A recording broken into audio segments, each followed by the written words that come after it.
Y a continuación, a través de María Evangelizadora Radio, nos complacemos en presentar Crece en tu Fe, con nuestro hermano Américo Tejada.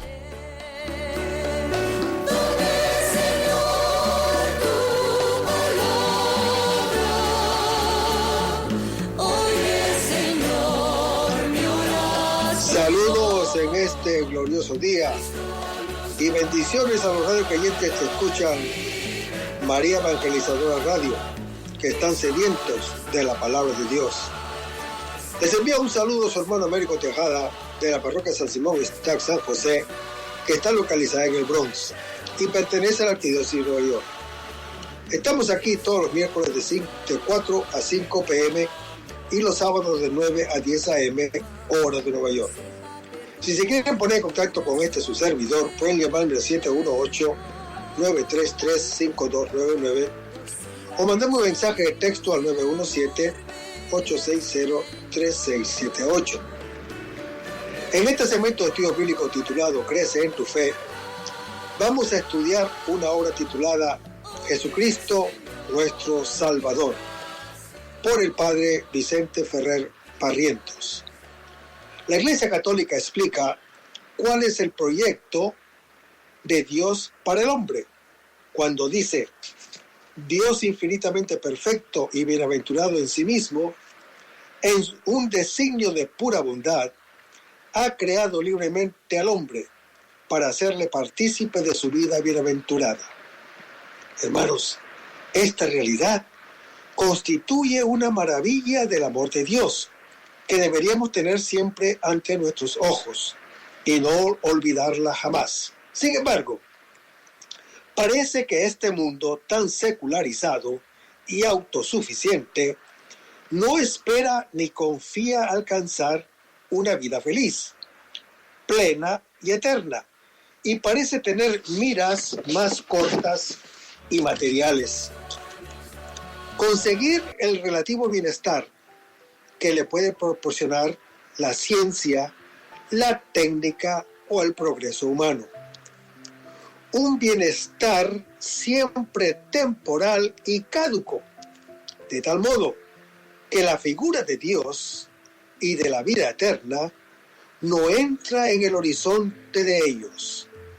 Pero la Santa Madre Iglesia Católica nos dice que Jesucristo es el camino que Dios ha elegido para conseguir sus fines y superar todos los obstáculos.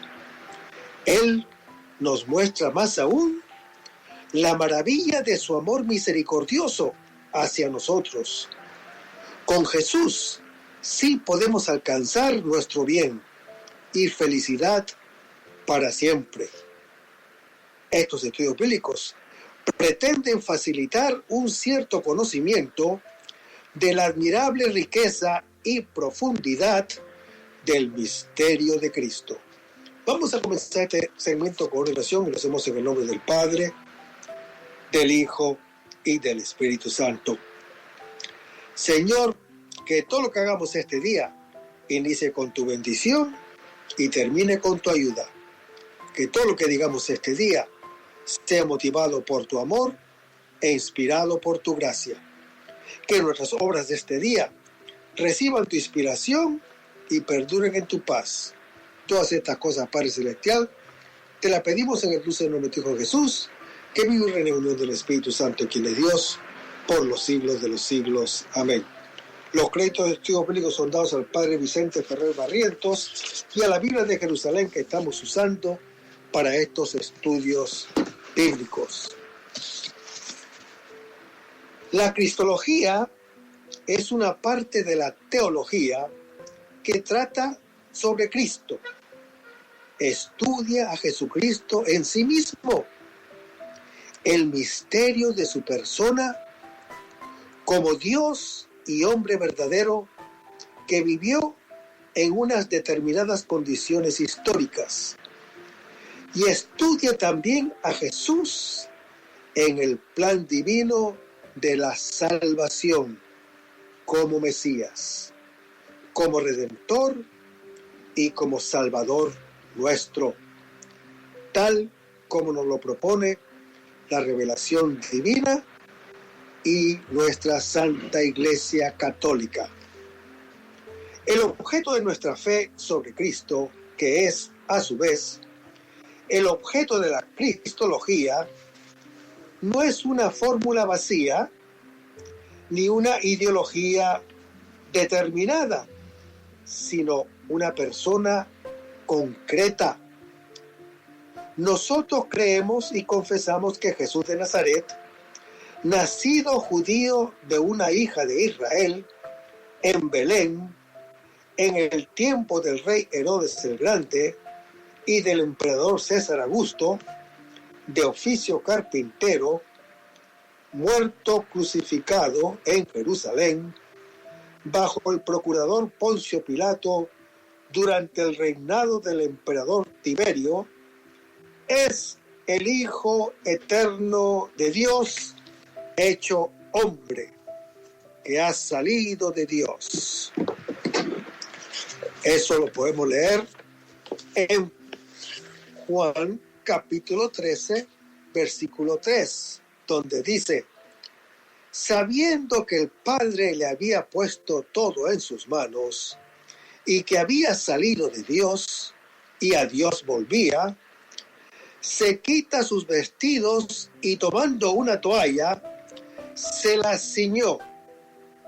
Hermanos, Jesús sabe que esta Pascua señala su hora y se asemeja a la Pascua judía relatada en Éxodo capítulo 12, donde nos dice que la salida del pueblo israelita de Egipto ocurrió en el momento de la Pascua judía, lo que da a esta fiesta una nueva significación que expresa la intervención decisiva de Dios que salva a su pueblo.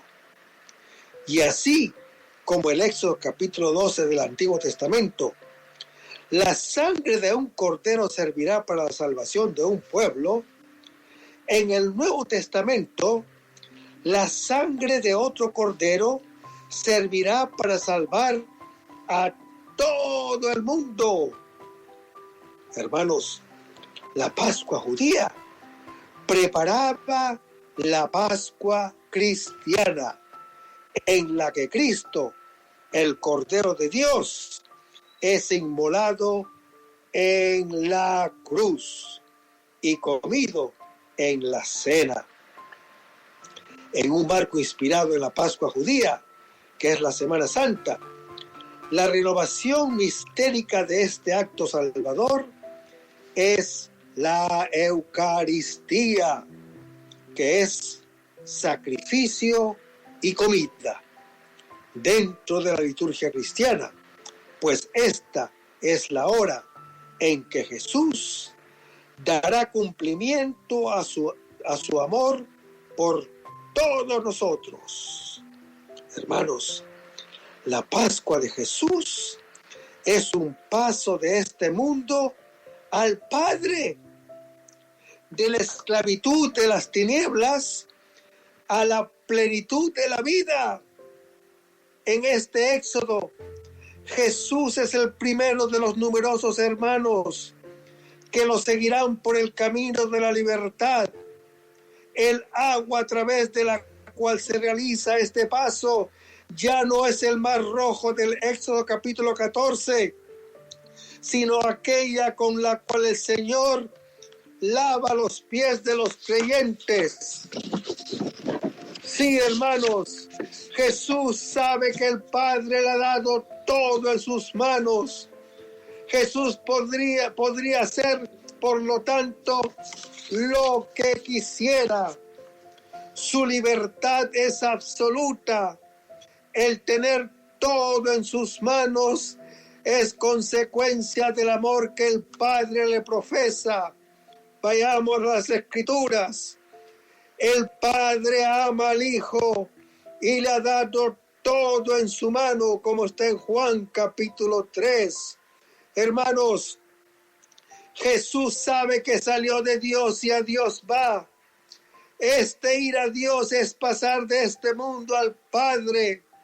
La expresión este mundo es semita, que indica esta edad, esta situación, en el caso de Jesús, ese paso al Padre es volverse al estado y a la situación de donde había salido. Vayamos a las Escrituras una vez más. Salí del Padre y he venido al mundo. Ahora dejo otra vez el mundo y voy al Padre, como nos dice el Señor Jesús en Juan capítulo 16. Hermanos, el movimiento del Verbo hecho carne salió del Padre y vino al mundo. Ahora deja el mundo y regresa al Padre. Pero este regreso al Padre es un paso por la pasión y su muerte en la cruz. Nótese la coincidencia providencial. La Pascua judía conmemoraba el paso del Señor y ahora en esta Pascua es Jesús quien pasa al Padre. Jesús no solo ha salido de Dios, también bajó del cielo. Leamos las Escrituras. Nadie ha subido al cielo, sino el que bajó del cielo, el Hijo del Hombre, como nos dice Jesús en Juan capítulo 3. Hermanos, Cristo ha venido del cielo.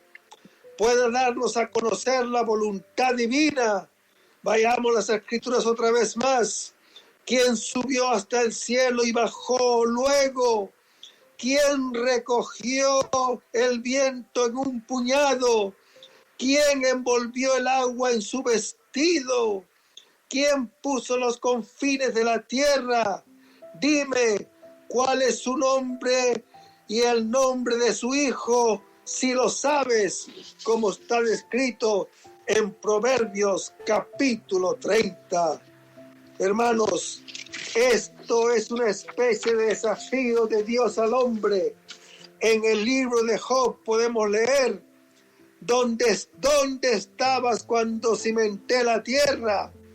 ¿Quién cerró el mar con sus compuertas? Cuando escapaba impetuoso de su seno. Dilo, si todo lo sabes. ¿Por dónde habita la luz? ¿Dónde viven las tinieblas? Conoce las leyes de los cielos, como el Señor la Yahvé se lo dice a Job en su capítulo 38. Y la Escritura dice, ha venido en carne, en Primera de Juan, capítulo 4, porque la palabra se hizo carne y habitó entre nosotros. Y hemos visto su gloria, gloria que recibe del Padre como Hijo único, lleno de gracia y de verdad, pues de su plenitud hemos recibido todos, y gracia por gracia, como está en Juan capítulo 1, versículos 14 y 16.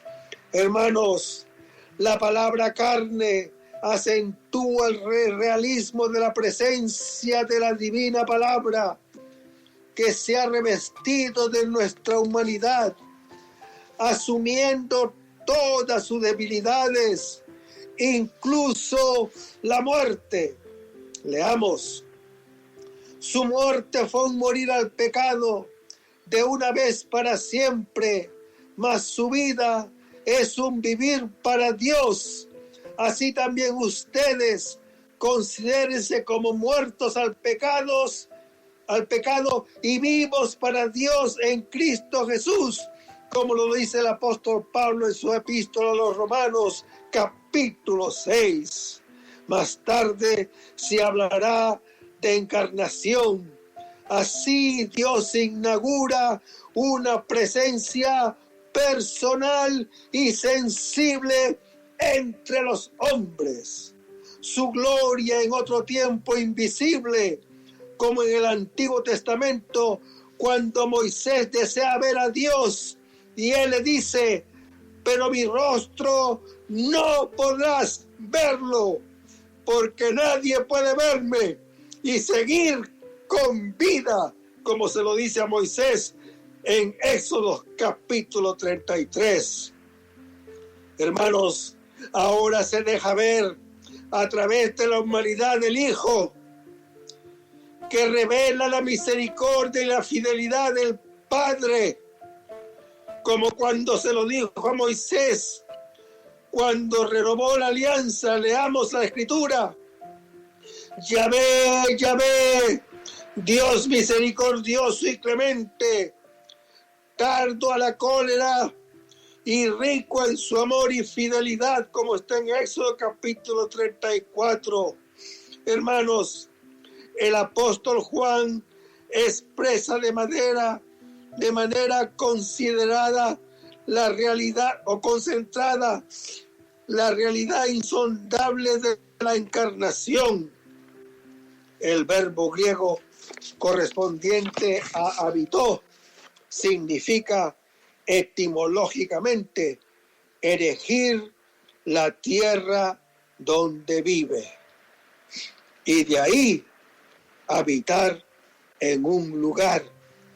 Evoca el tabernáculo de los tiempos del Éxodo de Israel, cuando el Señor mostraba su presencia en medio del pueblo mediante ciertos signos de su gloria, como la nube sobre la tienda del encuentro en Éxodo capítulo 20. Además, en el Antiguo Testamento se anuncia que Dios, y en particular su sabiduría, habitará en medio del pueblo. Lo podemos leer en Eclesiástico capítulo 24 y en Ezequiel capítulo 43. Hermanos, en este habitar del Hijo de Dios, encarnado entre los hombres, se cumple también la promesa del profeta acerca del Emanuel, oh Dios con nosotros, de Isaías capítulo 7. La expresión gracia y verdad es sinónima de misericordia y fidelidad, dos atributos que en el Antiguo Testamento se aplican constantemente a Dios. En el Salmo 136, en el libro de Oseas capítulo 2. Hermanos, Jesucristo, el Hijo único, que está en el seno del Padre, con sus obras y palabras, con su vida y su muerte, nos ha mostrado a Dios, hasta poder decir: el que me ha visto a mí, ha visto al Padre, como lo dice en Juan capítulo 14. Pues Él es la palabra que para eso se ha hecho carne. El principio del Evangelio de Juan nos lleva con un batir de alas sobre el espacio y más allá del tiempo, más allá de toda criatura, a descubrir quién es Jesús, el hombre acreditado a título pleno para darnos a conocer al invisible, descubrirnos con asombro que aquel que gustaba llamarse Hijo del Hombre y que se proclamó Hijo de Dios es la palabra que desde siempre está junto al Padre y que es Dios. Esta palabra, objeto del testimonio de los profetas y los sabios, pero jamás conocida, se hace carne en Jesús para revelarnos y compartir con nosotros su gloria como unigénito del Padre, y podamos así descubrir nuestra condición de hijos de Dios. El hacerse carne de la palabra es el punto de llegada de la historia de Dios que se comunica al hombre. La palabra eterna que estaba dirigida a Dios y era Dios es un momento claramente determinado. En un momento claramente determinado se hizo carne, con lo que cambia la forma en que Dios se comunica con nosotros. Aquel que desde siempre era y es, se hace hombre, partícipe de nuestra condición mortal. Dios es amor y quien ama se da totalmente en la encarnación. Su donación es completa y definitiva. La palabra no toma la apariencia humana, no se reviste de nuestra carne como de un vestido, sino que se hace carne, hombre, cuerpo. Hermanos, Dios asume con su criatura una relación nueva que consiste en ponerse a la par con ella para comunicarse con ella plenamente. Dios es un hombre, pero no un hombre divino y universal con un cuerpo eterno hecho de luz. Dios es un hombre real y concreto. En Jesús la fragilidad, en Jesús la debilidad y los límites, el ser para la muerte propio de nuestra condición, son enteramente asumidos por Él. Y por eso la gloria se revela precisamente en su carne y no en ningún otro misterioso factor.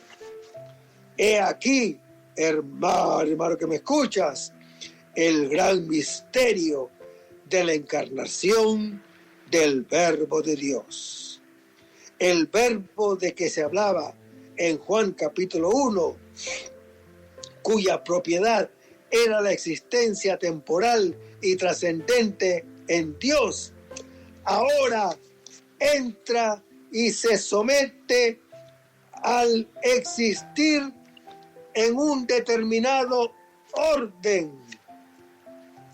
El ingreso del Verbo en este mundo da un nuevo significado al mundo y hace posible un nuevo principio.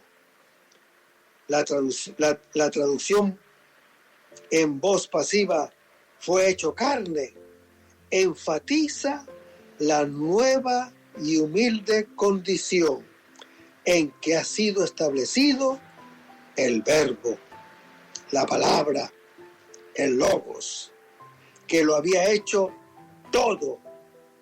La expresión carne designa a todo el hombre, pero subrayando su condición de flaqueza y de mortalidad. En el Antiguo Testamento, el profeta escribe, leamos: toda carne es como hierba, y toda su gloria como flor de campo. Sécase la hierba, marchítase la flor, pero la palabra de nuestro Dios permanece para siempre, como lo dice el profeta Isaías en su capítulo 40.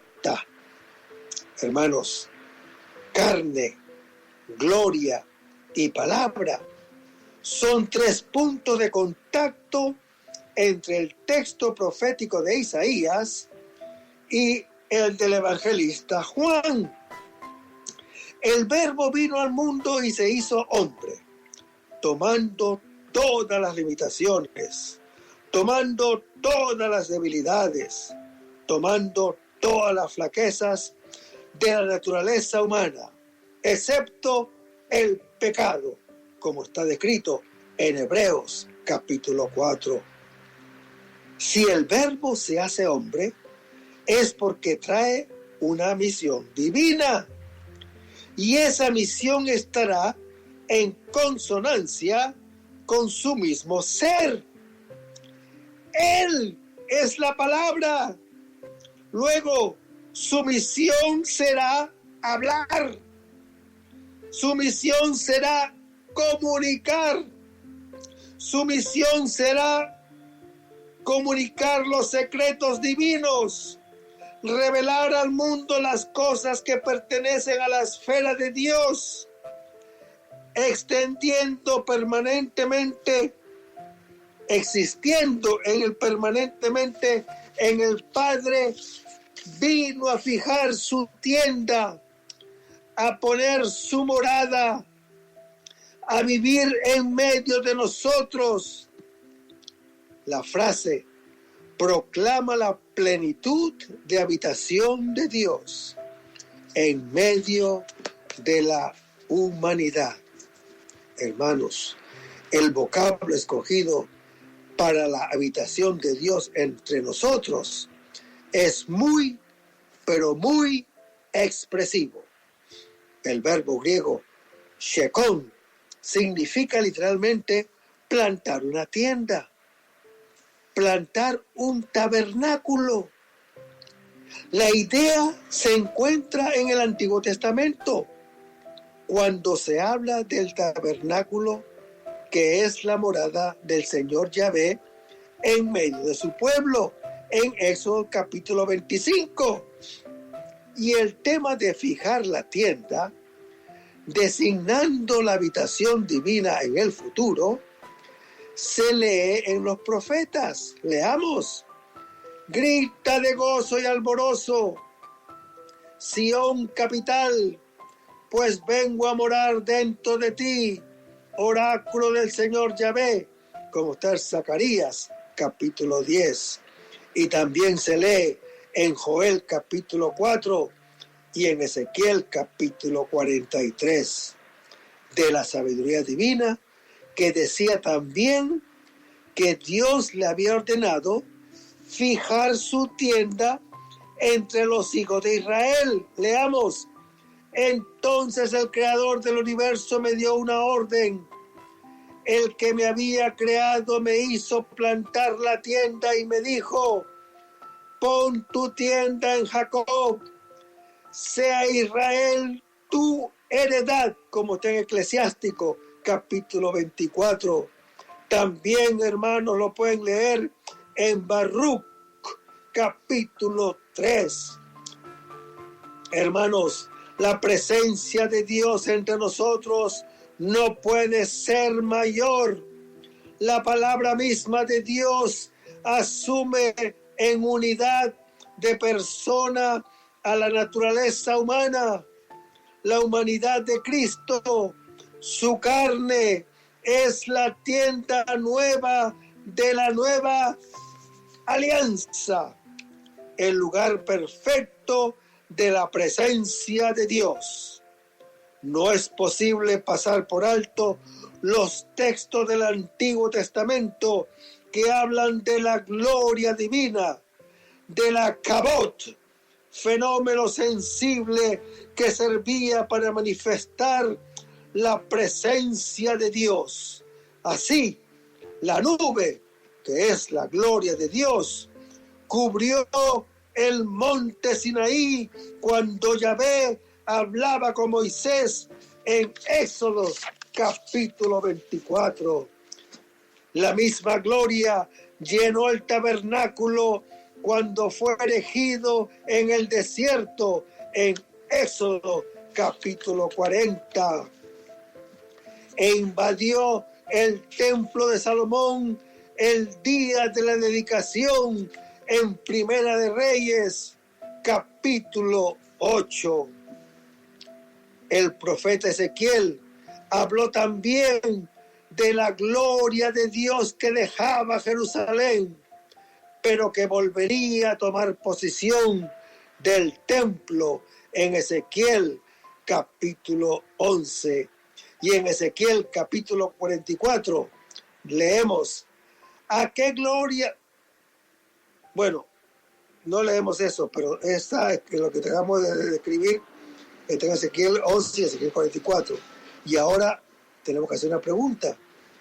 ¿A qué gloria se refería el evangelista hablando del verbo hecho carne? Uno de los sentidos de gloria en el Evangelio de Juan es el poder taumatúrgico de Jesús que acompaña a sus palabras. Leamos. Les dice Jesús, ¿no te he dicho que si crees verás la gloria de Dios? Está descrito en Juan capítulo 11. Hermanos, en esta perspectiva, la gloria de Jesús es su misión reveladora y su poder divino que multiplica los prodigios y manifiesta así la presencia de Dios entre los hombres. Igualmente podría ser una alusión a la gloria de la transfiguración. En efecto, hermano que me escuchas, dice el evangelista que vieron su gloria en Lucas capítulo 9, y la expresión mi hijo amado tiene parentesco con la de hijo único de Juan capítulo 1. Finalmente, la gloria de Jesús fue manifestada según San Juan en su exaltación en la cruz y en su subida al Padre. Leamos una vez más. Cuando salió, dice Jesús, ahora ha sido glorificado el Hijo del Hombre y Dios ha sido glorificado en él. Si Dios ha sido glorificado en él, Dios también le glorificará en sí mismo y le glorificará pronto, como lo dice el Señor Jesús en Juan capítulo 13. Hermanos, la palabra hijo único, que en griego es monógenes, describe una cualidad exclusiva de Jesús. Refleja el solo, el único, el precioso dicho de Isaac, hijo de Abraham, en Génesis capítulo 22.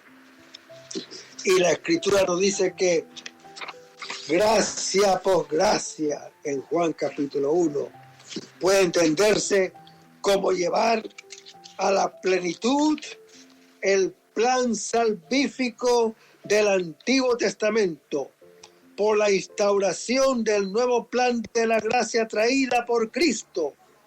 También indica la superabundancia de dones otorgados por Jesús.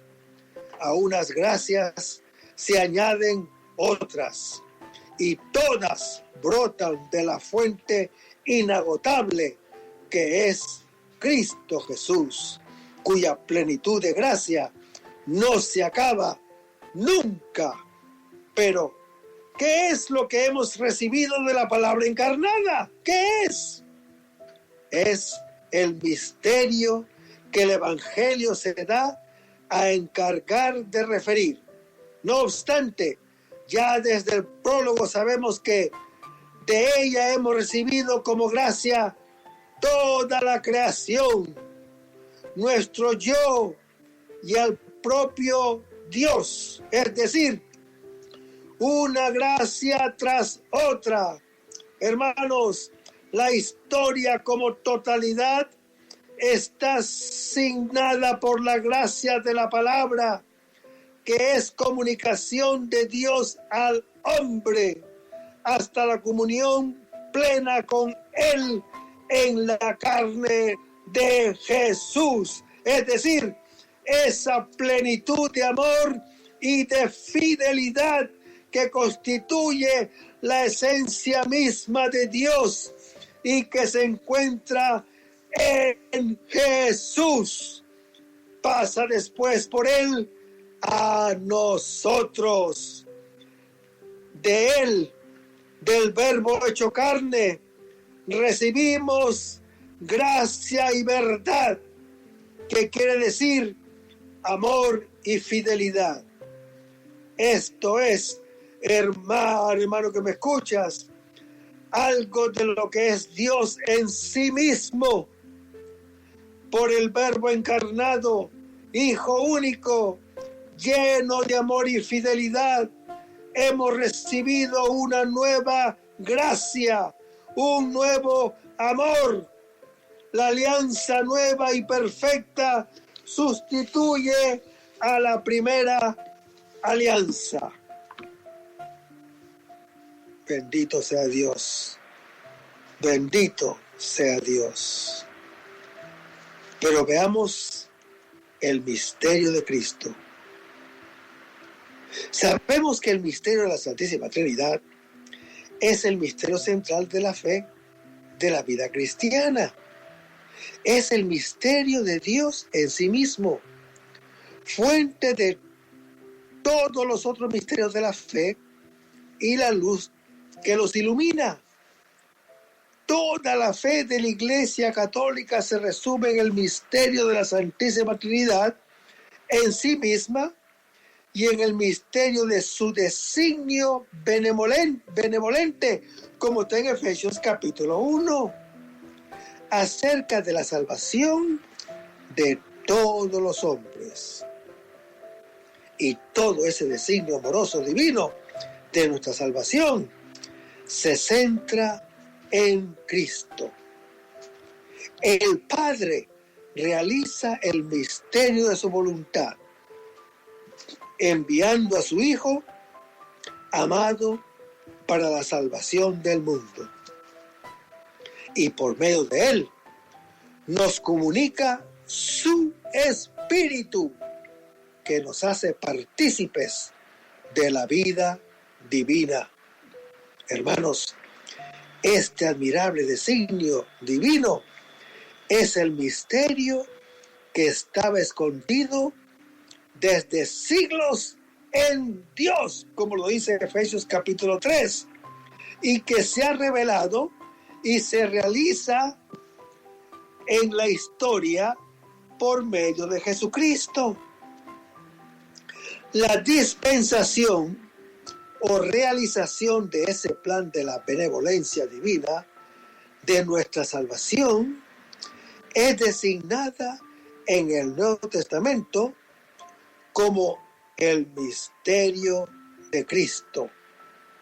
Así pues, se puede decir que el misterio de la persona y de la obra salvífica de Cristo anuda y resume todos los artículos de la fe, los que se refieren a la Trinidad, pues Él es Dios, Hijo del Padre, y nos revela a la Trinidad. Y los que se refieren a los designios y obras de Dios, pues Él ha realizado el plan de su voluntad de salvación en todos nosotros. Pero al hablar del misterio de Cristo, afirmamos que en Él, además de la realidad visible e histórica que podemos conocer humanamente, hay una realidad divina y trascendente que está oculta a nuestros ojos. Lo visible del Señor, su presencia física entre los hombres y su actuación en la historia, manifiesta esa realidad divina a la vez que la encubre mediante los propios métodos los métodos propios de la historia.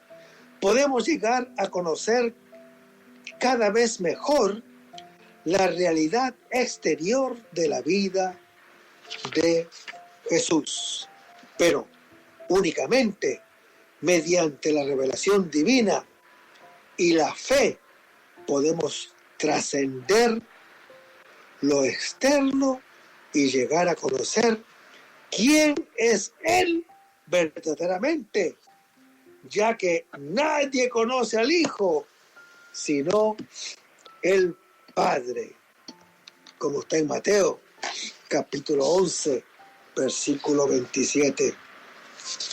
Hermanos, con esta solemne declaración, Cristo revela su divinidad.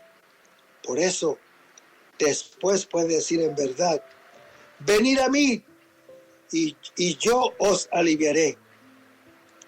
En el versículo 28, porque solo Él tiene palabra de vida eterna, como está en Juan capítulo 6, donde Pedro, en nombre de los 12, expresa su fe en Jesús de manera semejante a como había confesado que era el Mesías en Cesarea de Filipo, en Mateo capítulo 16 y Marcos capítulo 8. Hermanos, Pedro adhiere a Él y a su persona, o sea, a Jesús, y a su promesa de vida, aún sin comprender ni compartir la forma. Realmente ama a Jesús y sus palabras, aunque no las comprenda. La suya es una fe incipiente y embrionaria, que se iría perfeccionando y depurando en la experiencia ulterior, pasando por la huida y la apostasía. Solo después comprenderá quién es Jesús y qué significan sus palabras. Pero volviendo a Mateo capítulo 11, versículo 27, en este pasaje de tono propio, el evangelista Juan, como en Juan capítulo 1, Juan capítulo 3, Juan capítulo 6 y Juan capítulo 10, expresa en la tradición sinóptica primitiva la conciencia clara que Jesús tenía de su filiación divina y de su relación como hijo tiene con los hijos. Leamos. En efecto, todos los que se dejan guiar por el Espíritu de Dios son hijos de Dios. Y ustedes no han recibido un espíritu de esclavos para recaer en el temor. Antes bien, han recibido un espíritu de hijos adoptivos que nos hace exclamar: Abba, Padre. El Espíritu mismo se une a nuestro espíritu para dar testimonio de que somos hijos de Dios. Y si hijos, también herederos, herederos de Dios y coherederos de Cristo, si compartimos sus sufrimientos para ser también con Él glorificados, como lo dice el apóstol Pablo en su epístola a los Romanos, capítulo 8. Hermanos, todos los que viven bajo la acción del Espíritu Santo, todos los que se dejan conducir por Él, esos son hijos de Dios. Pero, ¿qué significa ser conducidos por el Espíritu de Dios? Se dice que son conducidos por alguien. Primero, aquellos que son guiados por un director. Y eso lo hace en nosotros el Espíritu Santo como maestro interior, que nos ilumina y nos enseña lo que debemos hacer.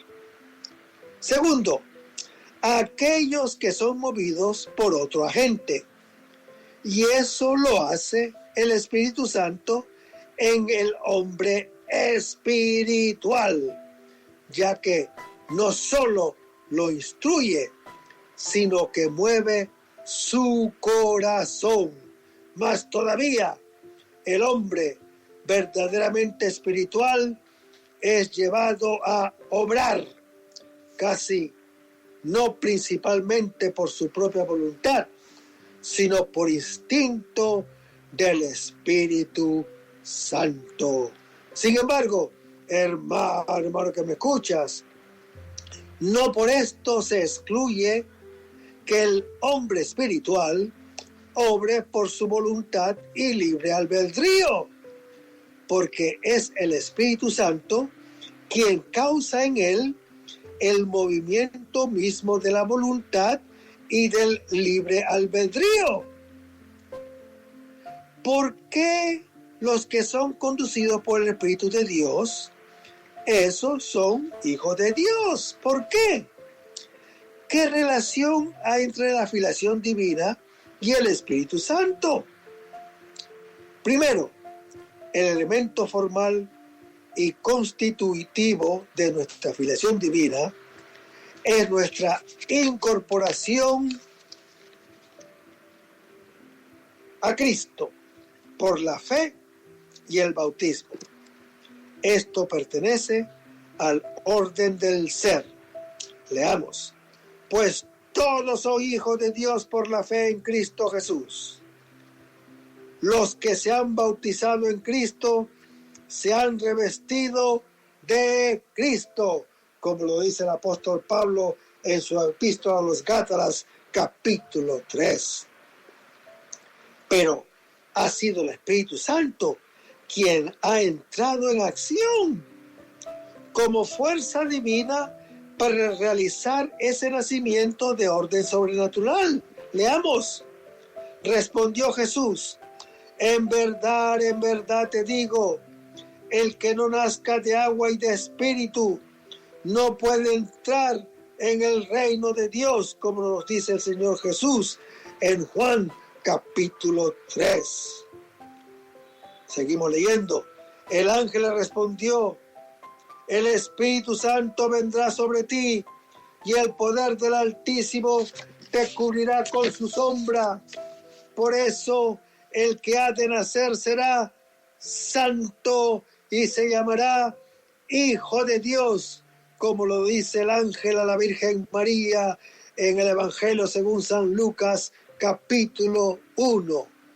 Segundo, además, el don del Espíritu Santo es concomitante a la filiación, como el primero de sus elementos necesarios. Leamos. Pedro le contestó: conviértanse y que cada uno de ustedes se haga bautizar en el nombre de Jesucristo para perdón de sus pecados y reciban el don del Espíritu Santo, como lo dice Pedro en Hechos capítulo 2. Hermanos, el Espíritu Santo, que es el Espíritu de Dios y el Espíritu de Jesús, es puesto como un regalo en el corazón del creyente y es en él un principio de actividad que lo hace vivir según su condición de hijo de Dios. Vayamos a las Escrituras. Y la esperanza no falla, porque el amor de Dios ha sido derramado en nuestros corazones por el Espíritu Santo que nos ha sido dado, como lo dice Pablo en Romanos capítulo 5. El apóstol Pablo pone de realce la diferencia de condiciones antes y después de la justificación. Antes de la justificación por la fe y el bautismo en Cristo, el hombre, sea judío o gentil, experimenta acerca de Dios o de la divinidad sentimientos de miedo y de ansiedad semejantes a los de los esclavos respecto de sus señores a quienes sirven, no por amor, sino por temor al castigo. En la justificación, en cambio, el cristiano recibe un espíritu de adopción filial. Vayamos a las Escrituras. Eligiéndonos de antemano para ser sus hijos adoptivos por medio de Jesucristo, según el beneplácito de su voluntad, como lo dice Pablo en Efesios capítulo 1, y goza de otra situación respecto de Dios. Es la situación de un hijo con su padre, leamos, pero a todos los que la recibieron les dio poder de hacerse hijos de Dios, a los que creen en su nombre, los cuales no nacieron de sangre, ni deseo de carne, ni deseo de hombre, sino que nacieron de Dios, como está en Juan capítulo 1. En el estado de justificación no es posible vivir con espíritu de esclavos que temen a su amo, sino con espíritu de hijos, a ejemplo de Jesús, el Hijo que fue concebido por la fuerza del Espíritu Santo en Lucas capítulo 1, sobre quien descendió el Espíritu, a quien llenó con su plenitud y a quien condujo siempre. Leamos. Y Juan dio testimonio diciendo: he visto al Espíritu que bajaba como una paloma del cielo y se quedaba sobre él. En Juan capítulo 1. Gracias a la presencia del Espíritu de Dios en nosotros y como resultado de su moción podemos gritar: Abba, Padre. En el texto paralelo de las epístolas de los Gálatas, no solo es el espíritu de adopción el que nos hace gritar, sino que es el mismo espíritu del Hijo, es quien en nosotros lanza ese grito en Gálatas capítulo 4, Abba. Es la palabra aramea familiar con que un niño se dirigía a su padre, papá. Y en tiempo de Jesús, ese término era empleado también por personas mayores, pero conservando siempre su matiz de afecto y de confianza. El judaísmo no empleaba esa palabra para dirigirse a Dios. En cambio, Jesús la usó con predilección en sus labios. Abba es la palabra que expresa su íntima y filial, plena de amor y de ternura, y manifiesta su conciencia excepcional de ser hijo de Dios a título exclusivo. Si Jesús se dirigía a Dios como a su Padre en Marcos capítulo 14, Mateo 26, Lucas 22, Mateo 11, Lucas 23, Juan 12, Dios se dirigía a Jesús como a su Hijo en Mateo 3, Marcos 1, Lucas 3, Mateo 17, Marcos 9, Lucas 19. Partícipes con Jesús de su filiación divina, podemos nosotros también dirigirnos a Dios con ese término de confianza y de intimidad en cualquiera de las múltiples circunstancias de la vida humana, en el gozo y la tristeza, en el bienestar y el dolor, en la tempestad y en la calma. Al describir este pasaje, el apóstol Pablo pudo tener en su mente la oración que Jesús enseñó a sus discípulos cuando dice: Padre, santifícalos, Padre, santificado sea tu nombre, en Lucas capítulo 11. Pero vamos a dejarlo ahí para el próximo segmento y vamos a despedirnos con una oración, y lo hacemos en el nombre del Padre, del Hijo y del Espíritu Santo. Señor Jesús, ayúdanos a conservar el fervor espiritual, la dulce y confortadora alegría de evangelizar, incluso cuando hay que sembrar entre lágrimas, como lo hizo Juan el Bautista, como lo hicieron los apóstoles Pedro y Pablo, y como lo hicieron todos los otros apóstoles, y también esa gran multitud de evangelizadores que se han sucedido a lo largo de la historia de la Iglesia Católica, con un ímpetu interior que nada ni nadie sea capaz de extinguir. Señor Jesús, que sea esta la mayor alegría de nuestras vidas entregadas al Evangelio, y ojalá que el mundo actual pueda así recibir la buena nueva de tu Evangelio, porque tenemos la tarea de anunciar el reino de Dios y de implantar tu iglesia en este mundo que todavía no te conoce. Todas estas cosas, Padre Celestial, te las pedimos en el dulce y poderoso nombre de tu Hijo Jesús, que vivirá en unión del Espíritu Santo, quien es Dios, por los siglos de los siglos. Amén. Hasta el próximo segmento. Que el Señor los bendiga.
Esta es María Evangelizadora Radio, el camino a tu santidad, porque es un pedacito de cielo en tu hogar.